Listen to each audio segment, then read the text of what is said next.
Señor, qué bueno es que podemos contar con tu palabra a cada momento. Qué bueno, Señor, que tú, a través de los años, tú dirigiste la humanidad para que pudiera desarrollar la habilidad de que nosotros tengamos tu palabra escrita donde quiera que podamos ir. De hecho, hasta reproducida por millones en los dispositivos electrónicos, en el Internet, no solamente en las páginas escritas. Gracias, Señor, porque podemos tener acceso a tu mensaje. Padre, en este momento quiero pedir por la intervención de tu Santo Espíritu entre nosotros. Que tú me hables a mí, que nos hables a cada uno. Que tú nos retes, que tú nos guíes, que tú nos impulses, que tú nos exhortes, que tú nos señales, que tú nos inspires, para que seamos discípulos de Cristo, para gloria de su nombre, para gloria de tu nombre. Pedimos esto, Padre, por favor, por Él y para Él. Amén. ¿Alguien tiene necesidad de que le prestemos una Biblia? Si necesita una Biblia para que pueda seguir el mensaje, les animamos que levante la mano para que le preste una Biblia. Después del culto usted la puede dejar ahí sobre su asiento. ¿Okay? Muy bien. El reconocido historiador llamado Thomas Reeves, quien por muchos años fue profesor en la Universidad de Wisconsin-Parkside, él escribió lo siguiente, y esto es muy interesante lo que él dice. El cristianismo en la América moderna es en gran parte inocuo. Y solamente de leer esa primera parte ya me estremece que un historiador, que él es experto en la historia del siglo XX y XXI, él pueda decir que el cristianismo en la América moderna es en gran parte inocuo, o sea que no tiene ningún tipo de impacto. Es tremendo. Se inclina a ser fácil, dice él, optimista, conveniente y compatible con el mundo. No requiere de autosacrificio, ni de disciplina, ni de humildad, ni de una cosmovisión celestial, ni celo por las almas, ni un temor de Dios, ni amor a Él. Así pudo él observar el cristianismo en la América moderna. Y nosotros no somos más que una extensión de lo que los americanos se refieren a Estados Unidos como América. Nosotros no somos más que una extensión en muchas cosas. Sin embargo, dice otro autor, Dios no nos salvó solo para que fuéramos al cielo. Él nos llama y nos comanda a tener impacto aquí en la tierra. Cuando nosotros cambiamos la vergüenza de la cruz de Cristo por los aplausos y la aceptación de los hombres, habremos perdido el poder para estremecer el mundo. Es mucho mejor ser despreciado, sigue él, y aún perseguido, que vivir una vida sin crear una diferencia para Dios. Gran parte de los creyentes hoy en día vivimos una vida que no impacta al mundo, no impacta a aquellos que están alrededor de nosotros. Vivimos un cristianismo light, un cristianismo inocuo. Esa es la verdad. Y nosotros sabemos que muchos creyentes en nuestra iglesia, iglesias como la nuestra, nos esforzamos por sí tratar de crear un impacto en el mundo. Pero tan a menudo nos vemos que hemos fracasado. Permitimos que nuestro cristianismo sea mitigado, aplastado por diferentes factores, algunos internos, otros externos. Nuestro amor por el Señor Jesús, sin embargo, deberá conquistar todo temor, toda indiferencia, toda pasividad, toda tibieza, toda excusa, y deberá convertir todo esto deberá convertirnos a nosotros en apasionados discípulos de Cristo, con un entrañable afecto y entrega por Él. Por lo tanto, quisiera esta mañana animar a que todos sigamos al Señor Jesús a pesar de las circunstancias o a pesar aún de las personas que nos rodean. Personas que a menudo nos desilusionan, nos desaniman. Algunos creyentes están inmersos en circunstancias que amenazan o que aplacan su cristianismo. Sin embargo, hermanos, su amor por el Señor Jesús debe finalmente levantarse para conquistar toda esa indiferencia, todas esas luchas. Nosotros tenemos aquí en el pasaje delante de nosotros, Juan capítulo 19, versículos 38 al 42, la sepultura del cuerpo de Jesús. Y vamos a leerlo.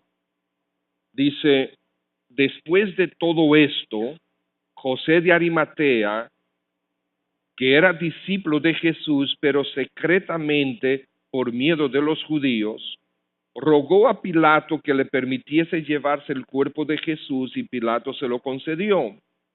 Entonces vino y se llevó el cuerpo de Jesús. También Nicodemo, el que antes había visitado a Jesús de noche, vino trayendo un compuesto de mirra y de aloes como 100 libras. Tomaron pues el cuerpo de Jesús y lo envolvieron en lienzos con especies aromáticas, según es costumbre sepultar entre los judíos. Y en el lugar donde había sido crucificado, había un huerto, y en el huerto un sepulcro nuevo, en el cual aún no había sido puesto ninguno. Allí pues, por causa de la preparación de la Pascua de los judíos, y porque aquel sepulcro estaba cerca, pusieron a Jesús. Aquí tenemos entonces la descripción de Juan con relación a la sepultura de Jesús. Mateo nos lo relata en el capítulo 27 y él habla del proceso de sepultura de tal forma que se entienda que el cuerpo de Jesús no sufrió el mismo destino que los demás cuerpos cuando eran crucificados. Sencillamente los soldados los bajaban de la cruz y si los familiares o si alguien no reclamaba el cuerpo, sencillamente lo tiraban lejos para que estuvieran a la merced de los animales salvajes. No había sepultura digna para muchos de ellos, pero Mateo quiere enfatizar que Jesús, el cuerpo de Jesús, sí recibió una digna sepultura. Marcos, igual que Mateo, quiere resaltar la sepultura digna del cuerpo de Jesús también, pero él quiere que nosotros sepamos que nada de eso ocurrió sin la aprobación de los romanos, sin la aprobación de Pilato. De hecho, Marcos enfatiza que Pilato se aseguró que Jesús había muerto realmente y envió no a un soldado, sino al centurión, a que confirmase él mismo que Jesús había muerto. Entonces, José de Arimatea fue el instrumento de Dios para asegurar una digna sepultura del cuerpo de Jesús. Así lo describe Marcos. Lucas, en el capítulo 23, quiso que nosotros notáramos que no todos los del concilio, o sea, no todos los del Sanedrín, estaban de acuerdo con lo que se hizo con Jesús. José era miembro del concilio y no estuvo de acuerdo con lo que se hizo con Jesús. Lucas también quiso destacar que en nada se quebrantó la ley al atender al cuerpo de Jesús para su digna sepultura. Y aquí tenemos a Juan. Juan enfatiza los personajes responsables de la sepultura. Enfatiza sus características, su carácter y su transformación. Y eso es lo que nosotros vamos a ver hoy. Realmente, en cuanto a la sepultura, lo único que se dice es al final del versículo 42. Pusieron a Jesús. ¿Ya? Había un muerto, había un sepulcro nuevo y ahí pusieron a Jesús. O sea, no hay fanfarria, no hay descripción de que la gente lloraba, de que cuántos estaban ahí, de que, no, sencillamente, ok. Y es importante que nosotros sepamos que él realmente fue sepultado, y vamos a ver eso dentro de un momentito. Pero en estos personajes nosotros nos vamos a concentrar y veremos en ellos ejemplo para nosotros seguir. Entonces, en primer lugar, quisiéramos ver que el discípulo auténtico es abiertamente osado por Cristo. Nosotros nos vamos a concentrar en los personajes, eso es lo que vamos a hacer. Tenemos aquí, inmediatamente, después que sucedieron estas cosas, dice el versículo 38, después que Cristo fue crucificado, después que que le rompieron las piernas a los otros dos y a él no las rompieron para cumplir con la escritura, después que le perforaron el lado, y eso era importante porque Juan quiso destacar que Jesús realmente era hombre, que él era humano y que él estaba muriendo y que se había muerto. Y entonces perforan su lado y ¿de qué sale? Abundancia de sangre mezclado con un líquido transparente.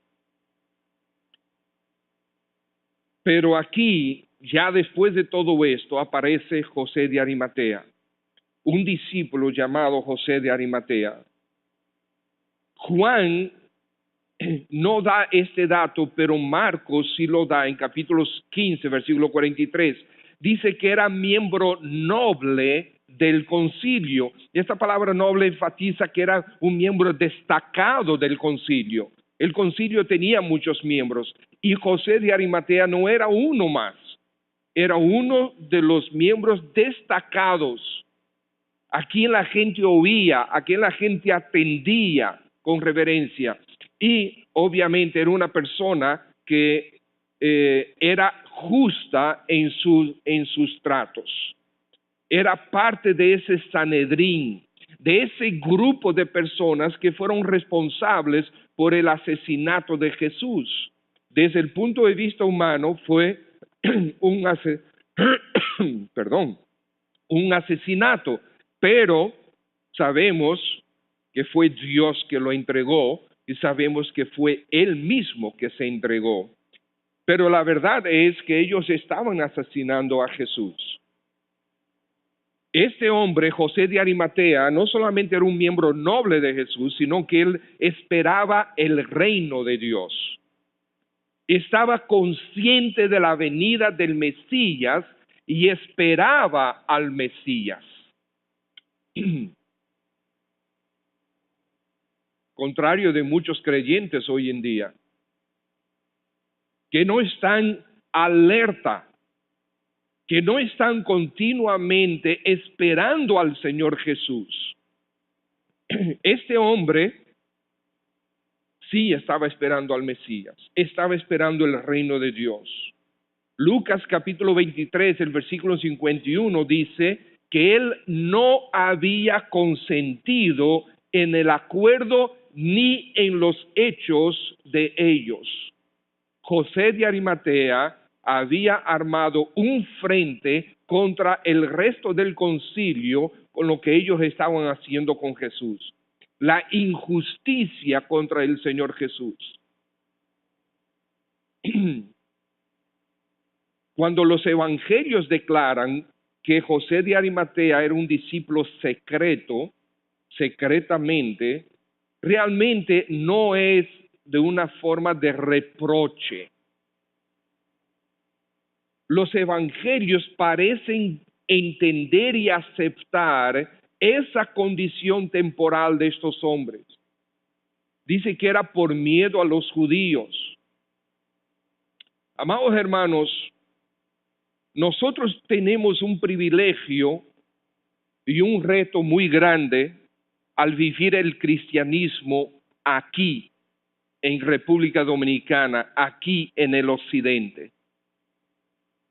Nadie nos anda persiguiendo por nuestro cristianismo. Pero si vamos a los países del Oriente, donde en China sí los están persiguiendo y los están arrestando y los están matando, en India, en el Medio Oriente,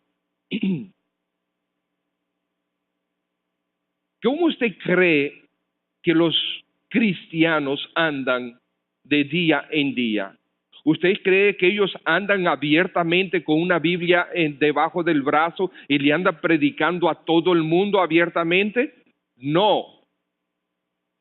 Ellos andan secretamente por miedo a las autoridades. Pero realmente es más que miedo y más que secreto, es andar sabiamente para poder ellos cumplir con su evangelismo. Los expertos, donde uno lee sobre el cristianismo en China, se dice que China es ahora el país que tiene la mayor cantidad de cristianos en el mundo. Se estima que China tiene alrededor de 100 a 150 millones de cristianos. Pero es una iglesia que está, como se dice solapadamente, bajo tierra. Sin embargo, están creciendo de una manera gigantesca. Están secretamente, pero están efectivamente siendo cristianos. ¿Se entiende? Y ese parece ser el sentido que los evangelistas le dan al caso de José de Arimatea y del mismo Nicodemo. Estos eran hombres asesinos, no José, no Nicodemo, sino el Sanedrín. Y se dice que José no había consentido ni lo que sus hechos, ni lo que hicieron, ni lo que decían, cómo trataron al Señor, es porque José de Arimatea los confrontó. Y también nosotros vemos que Nicodemo en una oportunidad los confrontó. Y dice también que José de Arimatea entró osadamente. Fíjense el versículo, dice, el miedo de permitirse, eso lo dice en Marcos y en Lucas. Él entró osadamente delante de Pilato. Entonces, ¿qué sucedió? Que el miedo finalmente se desvaneció. Él decidió de salir su cristianismo soterrado a un cristianismo osado, abierto. Estuvo dispuesto a ir donde Pilato, aquel que tuvo y tenía la autoridad y poder para matar a Jesús y cualquiera que le siguiera. Era importante también que entendamos que José y Nicodemo eran judíos y parte de aquel grupo de sacerdotes, de aquel grupo, el concilio, que Pilato sencillamente despreciaba.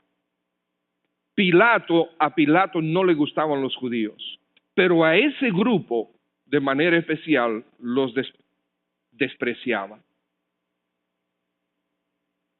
Y José de Arimatea y Nicodemo fueron donde Pilato, ese mismo que acababa de matar a Jesús, fueron donde él. Osadamente, dice la Escritura. Pilato no tenía el más mínimo respeto por aquellos del concilio, y eso los incluía a ellos. Pero el Señor honró lo que hizo José de Arimatea. Y dice aquí que José rogó a Pilato, versículo 38, rogó a Pilato que le permitiese llevarse el cuerpo de Jesús. Aparentemente hubo un poco de resistencia con Pilato, y José insistió. Lucas indica que Pilato aseguró que el centurión fuera a chequear que realmente él estuviera muerto. Y cuando confirmó que estaba muerto, entonces le dijo a José, está bien, llévatelo. ¿Era eso o era que los soldados tenían que cargar ese cuerpo y tirarlo en alguna otra parte? Entonces Pilato lo concedió. En el versículo 39 encontramos sobre Nicodemo. Dice, también Nicodemo, el que antes había visitado a Jesús de noche. Nicodemo es mencionado 3 veces y solamente se menciona en Juan. Y 3 veces el Espíritu Santo registra y enfatiza que él había visitado a Jesús de noche. También estaba siendo cuidadoso. Ellos habían creído en su corazón que Jesús era el Mesías. Si usted se da cuenta en Juan capítulo 3, cuando Nicodemo viene a Jesús de noche, le dice, Rabí, sabemos, plural, que tú has venido de Dios, porque nadie puede hacer las cosas que tú haces si no ha venido de Dios. Él dice, sabemos quién. Él era parte del Sanedrín. El Sanedrín sabía que Jesús era algo especial, incluido él. Lo que pasa es que el Sanedrín, gran parte de ellos, vieron en Jesús una amenaza a su autoridad, a su posición, a su poder, y hubo otros que no, como Nicodemo y José. Probablemente aún hubo otros más que ellos. Pero qué maravillosa la obra de nuestro Señor Jesús cuando penetra el corazón del hombre. Aún los tímidos y temerosos se vuelven audaces. Gloria al Señor. Aquí encontramos a Nicodemo, que con José buscaron el cuerpo de Jesús y atendieron al cuerpo de Jesús con una digna sepultura. A veces encontramos personas que solamente se representan a sí mismos, pero cuando estas personas se encuentran con Jesús cara a cara, se vuelven tenaces representantes de Cristo, el Señor. El Señor Jesucristo transforma vidas. Ese es el poder del Evangelio. Un evangelio que muchos de nosotros hemos dejado de predicar. Un evangelio que muchos de nosotros nos estamos avergonzando de presentar. Y nos callamos en nuestros lugares de trabajo, y nos callamos en la universidad, y nos callamos en el colegio, y nos callamos en nuestros vecindarios. ¿Saben tus vecinos que tú eres creyente?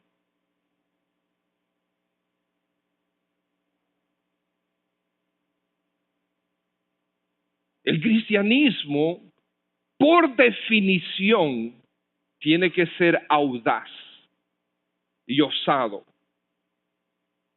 Por definición, el cristianismo tiene que ser compartido.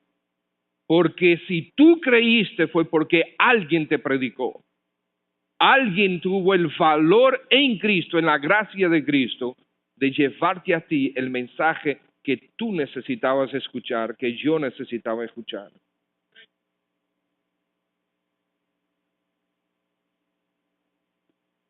Charles Bradlaugh fue un destacado ateo en Inglaterra en el siglo XIX. Allá mismo en Londres también había un pastor que ministraba en los lugares más bajos de Londres. Y Londres conocía en sentido general lo que Dios estaba haciendo a través del ministro, de este ministro que se llamaba Hugh Price. Todo Londres estaba al tanto de los milagros de la gracia de Dios en esa misión. Pero Charles Bradlaugh retó a este señor Hughes a un debate sobre la validez del cristianismo. Le retó, vamos a un debate sobre los reclamos tuyos del cristianismo y yo presento los reclamos de mi filosofía. ¿Qué haría el señor Hughes? Se preguntó Londres en aquel momento. Los periódicos se preguntaban, pero el señor Hughes inmediatamente aceptó el desafío, pero al aceptar el desafío, él presentó su propio desafío al ateo y le dijo, te propongo que cada uno de nosotros traigamos evidencia concreta de la validez de nuestras creencias, pero en la forma de hombres y mujeres que fueron redimidos de vidas de pecado y de vergüenza por medio de nuestras enseñanzas. Yo voy a traer al debate 100 hombres y mujeres que son así, que fueron afectados por la enseñanza que yo llevo. Tú debes hacer lo mismo. Y después le dice, es más, señor Bradlaugh, si no logras conseguir 100, yo me conformo que traigas 50 personas que hayan sido efectivamente afectadas por tu filosofía atea y que hayan sido redimidas de vidas de vergüenza y de pecado. Que testifiquen públicamente de que tus enseñanzas les afectaron para ellos dejar su vida de pecado. Pero si no logras conseguir 50, trae 20. Te acepto 20. Y después le dijo, es más, tráeme uno solo al debate. Yo te voy a traer 100.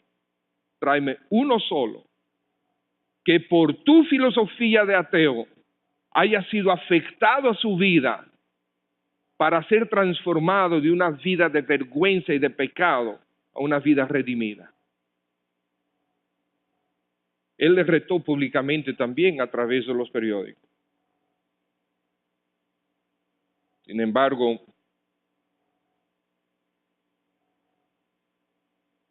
el hombre con gran humillación y vergüenza declinó el debate. Porque, amados hermanos, el evangelio verdadero transforma. Más tarde o más temprano, si el evangelio realmente entró a tu corazón, tiene que transformarte. Porque el muerto ahora vive y hay una gran diferencia entre los dos. Y dice el doctor Wiersbe, Nicodemo salió de la oscuridad hacia la luz. Y realmente así fue. Dice aquí que Nicodemo, versículo 39, el que antes había visitado a Jesús de noche. Él había visitado a Jesús, sin embargo ahora está siguiendo a Jesús. ¿Cuántos no son los que visitan a Jesús cada semana los domingos en la mañana? Visitar a Jesús los domingos en la mañana es fácil y no es el cristianismo. Seguir a Jesús toda la semana, cada minuto, cada hora, donde quiera que tú te encuentres, no importa las circunstancias a las que tú te enfrentes, ese es cristianismo. Hoy en día tenemos muchos que visitan al Señor Jesús, pocos que realmente le siguen. Y algunos le siguen de noche, entre comillas, medio escondidos. No quieren hacer mucha bulla para que no se delaten. Eso no es cristianismo. Aquí Nicodemo encontramos que fue transformado por el Espíritu de Dios ante la ejecución de su Mesías. Ya él había creído. Y amados hermanos, cuando el diablo trata de disuadir a los que creen, Dios mantiene el control y se burla del diablo haciendo que sigan a Cristo. Y aquí encontramos a José y a Nicodemo. Dice aquí versículo 39, el que antes había visitado a Jesús. Antes significa que ya pasó. Ahora, hoy, de día, Nicodemo actúa. Sigue a Jesús. Antes representa un cambio dramático. Les leeré primero a los Corintios, capítulo 6. Dice así el versículo 9, ¿no sabéis que los injustos no heredarán el reino de Dios? No erréis, ni los fornicarios, ni los idólatras, ni los adúlteros, ni los afeminados, ni los que se echan con varones, ni los ladrones, ni los avaros, ni los borrachos, ni los maldicientes, ni los estafadores heredarán el reino de Dios. Eso que esté claro. Ahora Pablo no termina ahí. Pablo dice, versículo 11, y esto erais algunos de vosotros, mas ya habéis sido lavados, ya habéis sido santificados, ya habéis sido justificados en el nombre del Señor Jesús y por el Espíritu de nuestro Dios. Para estos también hubo un antes y hay un ahora. Ese es el cristianismo.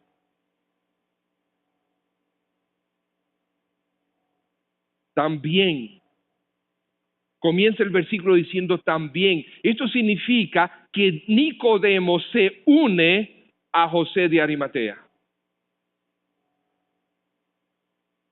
Conecta la acción de los dos. Y es interesante, hermanos, que aquellos que siguen a Cristo de manera fiel energizan a otros que vienen detrás. Nunca sabes cuántas personas están mirando tu ejemplo.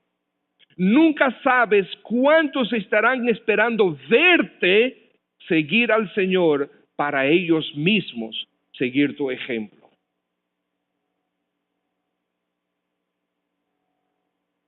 Aquí tenemos entonces, hermanos, el discípulo auténtico es abiertamente osado por Cristo, como hicieron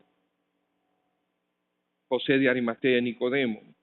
En segundo lugar, el discípulo auténtico despierta a la realidad del Cordero. Versículos 38 y 39 todavía. Si nosotros vemos en los versículos 14, 31 y 42, declaran que aquel día era el día de la preparación de la Pascua.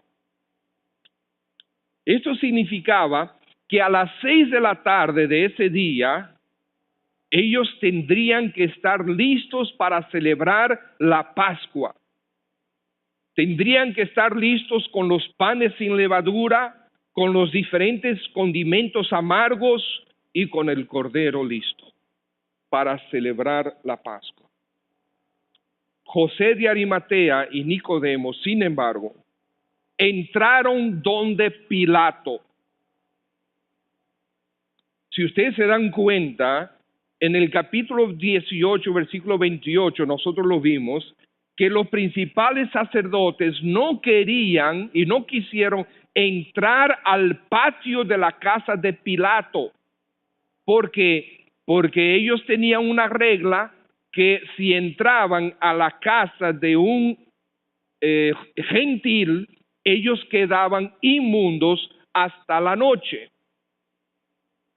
Sin embargo, estos dos miembros del concilio, José y Nicodemo, entraron de manera osada, entraron de manera directa a la casa de Pilato para buscar el cuerpo, para pedir permiso, para poder tener acceso al cuerpo de Jesús. Y no solamente eso, José y Nicodemo, probablemente con ayudantes suyos, ellos mismos prepararon el cuerpo de Jesús. Y la ley decía que que todo aquel que tocara un cuerpo muerto quedaba inmundo durante un tiempo. Por lo tanto, José y Nicodemo estuvieron dispuestos a quedarse sin participar de la Pascua para atender a una sepultura digna de aquel cuerpo, de aquella persona que ellos habían creído como el Mesías y esperaban que él un día regresara en su reino. Y dice ahí que Nicodemo trajo un compuesto de mirra y de aloes como 100 libras. Algunas versiones dicen 75 libras en vez de 100. Y eso es por causa de la diferencia, cómo se calcula lo que el peso original, el concepto del peso original. Eran aproximadamente 32.5 kilos. Que si tú usas la libra romana, te da 100 libras, si usas otro tipo de libra, te va a dar 75. Pero lo importante es que eran 32.5 kilos. Ahora, lo interesante de esto también es que Nicodemo dedicó tiempo, recursos, capacidad, habilidad para preparar estas cosas. Porque miren, 100 libras no es cualquier cosita, no es que llevó una bolsita. Fueron 100 libras. ¿Usted ha visto un saco de arroz de 100 libras? ¿Usted ha tratado de cargar un saco de arroz de 100 libras? Lo que estamos diciendo es que esto no pudo haber sido hecho secretamente. Ellos, para trasladar el cuerpo de Jesús, llevar esos lienzos grandes, esas sábanas, llevar todos estos compuestos de especias aromáticas, ellos tuvieron que movilizar diferentes personas a los ojos de todo el mundo para llevarlos al sepulcro y ahí atender al cuerpo y envolver el cuerpo con estas especies, con estos ungüentos y envolverlos en los lienzos. Fue a los ojos de todo el mundo. Ellos dejaron de ser secretos. Ellos se involucraron. Ellos creían. creyeron en ese que estaba en ese cuerpo antes, que se llamaba Jesús, que era su Mesías. El doctor Warren Wiersbe dice lo siguiente, escribe lo siguiente: por supuesto, cuando los dos hombres tocaron su cuerpo muerto, se contaminaron y no podían participar de la Pascua. O sea, no podían participar del Cordero de la Pascua. Pero ¿qué les importaba? Habían hallado al Cordero de Dios. Qué glorioso pensamiento. ¿Qué importa un ritual cuando tenemos al Dios verdadero? ¿Qué importa una religión si tenemos al mismo Señor Jesús como nuestro Salvador y Señor? Número 3, el discípulo auténtico considera que por Cristo no hay un sacrificio grande. Versículo 40. Tomaron pues el cuerpo de Jesús y lo envolvieron en lienzos con especias aromáticas, según es costumbre sepultar entre los judíos. No hay sacrificio suficientemente grande para un discípulo auténtico. Perder la oportunidad de celebrar la Pascua,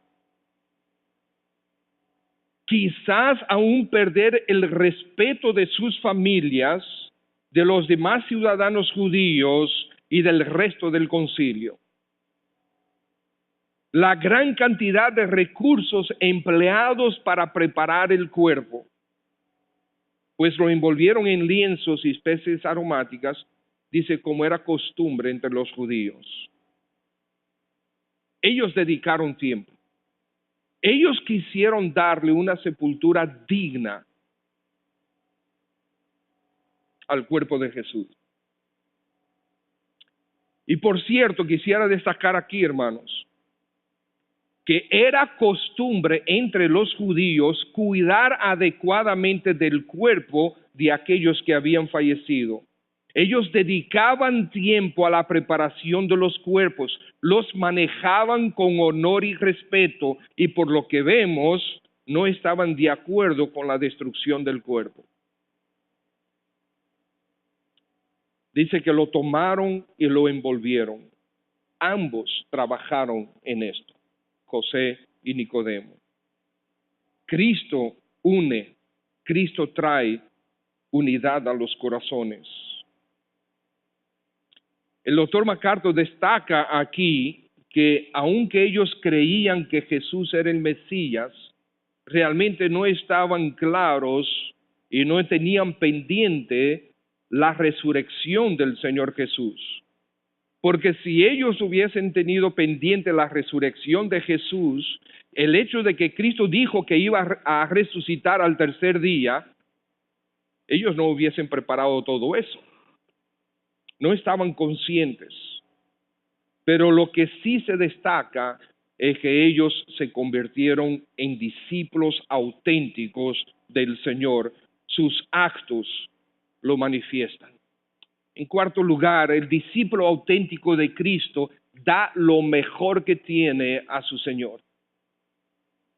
Versículo 40 al 42. Ya vemos lo que hicieron ellos con los lienzos, con las especias aromáticas. Y en el versículo 41, y en el lugar donde había sido crucificado había un huerto, y en el huerto un sepulcro nuevo, en el cual aún no había sido puesto ninguno. Allí pues, por causa de la preparación de la Pascua de los judíos, y porque aquel sepulcro estaba cerca, pusieron a Jesús. Ese sepulcro era de José de Arimatea, dice uno de los evangelios. Él lo había construido para él y para su familia.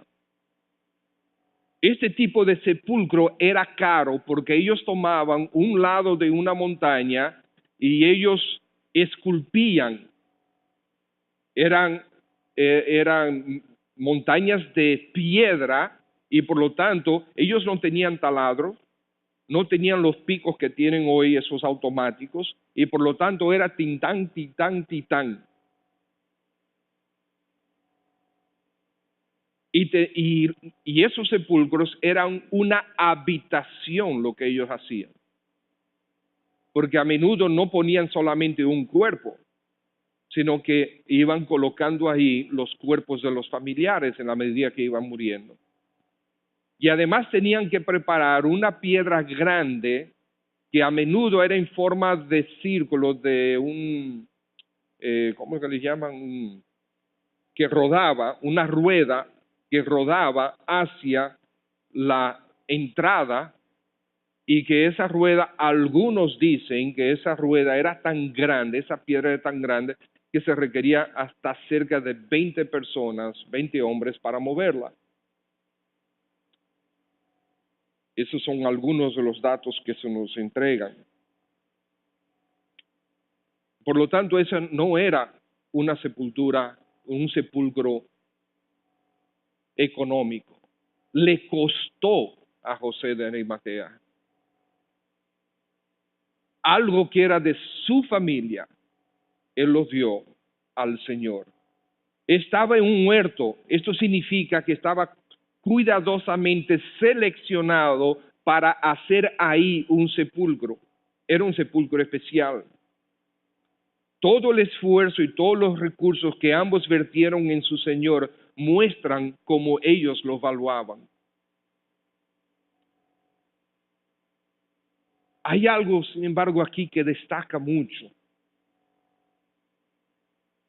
Ellos estaban demostrando su fe al cuidar de un cuerpo muerto. Nosotros creemos que Jesús está vivo, y para nosotros hoy, ¿verdad? Siempre hemos creído, el Señor está vivo, el Señor ha resucitado, el Señor regresará, el Señor está en los cielos y por su Espíritu está con nosotros. Pero ellos estaban manejando un cuerpo. Y ellos estaban creyendo que el que habitó ese cuerpo era el Mesías, que vendría en algún momento. ¿Se entiende? El desafío de su fe.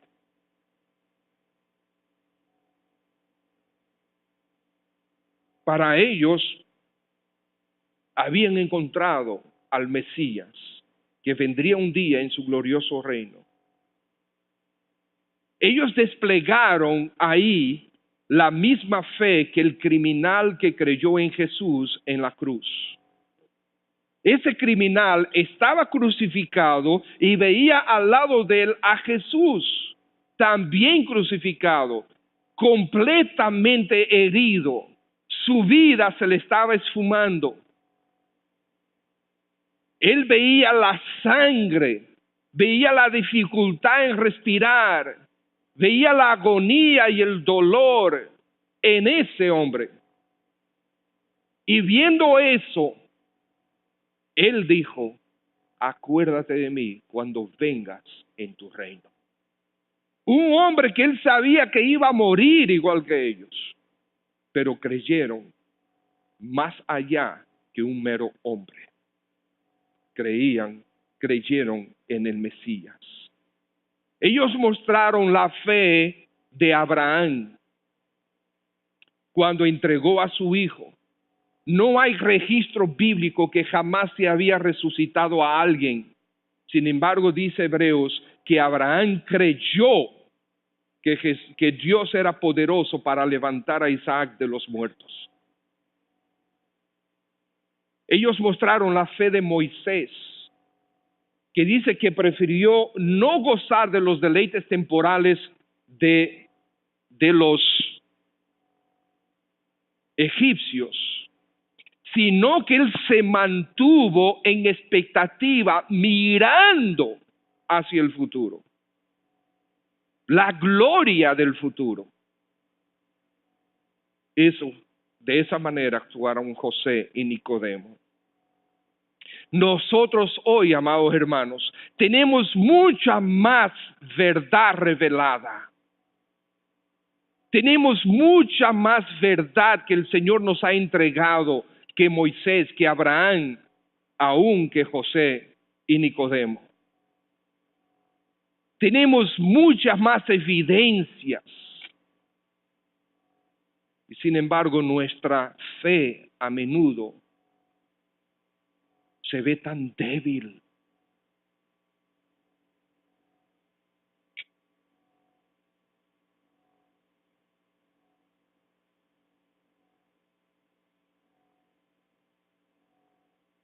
El Señor, por lo tanto, en esa sepultura del cuerpo de Jesús, nos trae a la atención estos dos individuos. Era necesario la sepultura de Jesús. Era necesario destacar que Jesús era efectivamente hombre, que murió como hombre, murió igual que los otros dos hombres a su lado. De hecho, hasta murió primero. Al tercer día, Él resucitaría y por lo tanto era importante que para todos, que Él fuera adecuadamente sepultado. Y el método de sepultura también era importante, porque hay muchos que aún al día de hoy dicen que el Señor no murió en la cruz. Y ustedes recuerdan que les compartí que muchos que iban a ser crucificados recibían los latigazos primero y muchos morían durante esa etapa. Nunca llegaban a la cruz porque morían por las heridas de los latigazos. Entonces el Señor Jesús tenía sobre Él todas esas heridas. Pero si los latigazos no lo mataron de manera inmediata, si la cruz no lo mató de manera definitiva, entonces este método terminaría de hacerlo. Porque ellos le ponían al cuerpo todos estos ungüentos en todo el cuerpo y enrollaban el cuerpo como si fuera una momia. Ellos no tenían el método de embalsamar como hacían los egipcios, pero sí envolvían el cuerpo. Entonces imagínense, este cuerpo débil por todos los latigazos, débil por las heridas, el lado había sido también clavado, no solamente las manos y los pies, le habían puesto ungüento por todos los lados, lo enrollaron en los lienzos, y si él no sofocó con la crucifixión, bueno, se sofocó con la sepultura. Todo eso era importante porque él iba a resucitar. Y era importante que todo esto sucediera porque Él iba a resucitar. También el Espíritu de Dios destaca que era un sepulcro donde nadie había sido puesto. Bueno, me imagino que era para que entendamos que ese sepulcro no había sido contaminado con hombre muerto. Era un símbolo de pureza dentro del horrible proceso de su muerte.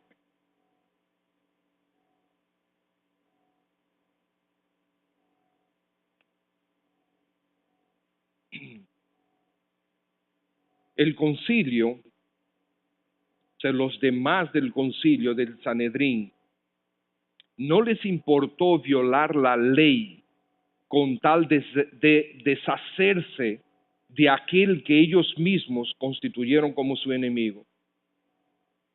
La hipocresía de los religiosos es sumamente dañina. La hipocresía de los creyentes es infinitamente más fatal. José y Nicodemo, sin embargo, aunque los demás estuvieron dispuestos a quebrantar la ley, José y Nicodemo no quebrantaron la ley. Ellos actuaron de acuerdo a la ley, a las disposiciones de la ley en todo este proceso. Para concluir, hermanos, tenemos aquí delante de nosotros los 11 discípulos de Jesús que le siguieron durante su vida 3 años y medio, pero lo abandonaron en su muerte. Y tenemos a José y a Nicodemo que dudaron durante su vida, pero se expusieron en su muerte. A la hora de la verdad, Fueron José y Nicodemo los que prevalecieron como discípulos. Debemos también destacar a Juan, que él estaba presente en la crucifixión.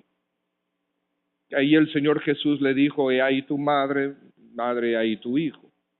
Juan estaba presente, pero no en la sepultura. Los discípulos auténticos sacan la cabeza eventualmente. Los discípulos auténticos se rejuvenecerán como las águilas, se levantarán en y con la gracia de nuestro Dios, se animarán y nadarán contra la corriente, exhibirán una fe sólida a pesar de las circunstancias, a pesar de los errores de los hombres y de las desilusiones creadas por ellos. Los creyentes auténticos, los discípulos auténticos, eventualmente se levantan. El auténtico discípulo es abiertamente usado por Cristo. El auténtico discípulo despierta la realidad del Cordero a quien sigue, el Mesías, el Salvador, el Redentor. El auténtico discípulo considera que por Cristo no hay sacrificio grande. El auténtico discípulo de Cristo da lo mejor a su Señor. A veces permitimos que nuestro cristianismo sea mitigado por diferentes factores, a veces internos, a veces externos. Pero nuestro amor por el Señor Jesús deberá conquistar todo ese temor, toda esa indiferencia, toda esa pasividad, toda esa tibieza, toda esa excusa, y deberá convertirnos en apasionados discípulos de Cristo. Animémonos pues, hermanos, a seguir a nuestro Señor, a pesar de las circunstancias que vienen a tu vida, a pesar de aquellos aún creyentes que pueden traer heridas a tu vida. Seguimos al Señor, no a los hombres.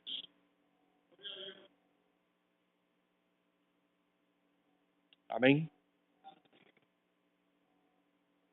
Mesías Rey, sepultado, pero fue más que un acto de sepultura. Fue una exhibición de dos auténticos discípulos, como nosotros lo debemos ser. Buen Padre, gracias por tu palabra. Gracias por mostrarnos todas estas verdades en ella. Gracias por tu perdón y por tu gracia. Gracias por tu misericordia. Y gracias porque tú eres Dios que restaura. Eres Dios que levanta. Eres Dios que perdona, Dios que limpia. Porque la sangre de Cristo ha sido derramada en nuestro favor. Y nosotros llevamos su nombre, que está por encima de todo nombre. Y solamente en Él puede el pecador tener salvación. Si tú estás aquí, estimado amigo, visitándonos hoy, y tú no te has convertido todavía a Jesucristo, no eres un discípulo de Él de verdad, ¿por qué no tomas la decisión hoy, ahora, de ser un discípulo auténtico del Señor Jesús? Si quieres hacerlo, yo quiero orar por ti. Si levantas tu mano ahí en tu asiento, amén, veo tu mano, Dios te bendiga. Puedes bajar tu mano. Yo voy a orar por ti, alguien se va a acercar para orar contigo. Alguien más.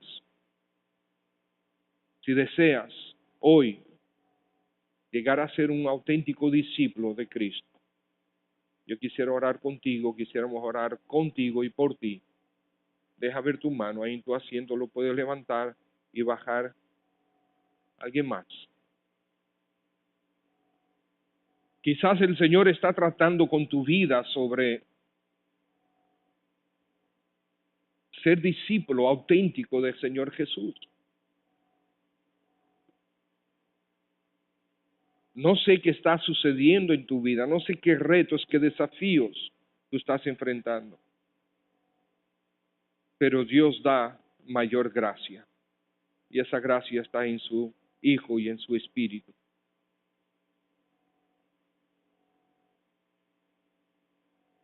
Si quieres que oremos por ti y contigo, te puedes acercar a nosotros. Estamos dispuestos a orar contigo. Dios les bendiga.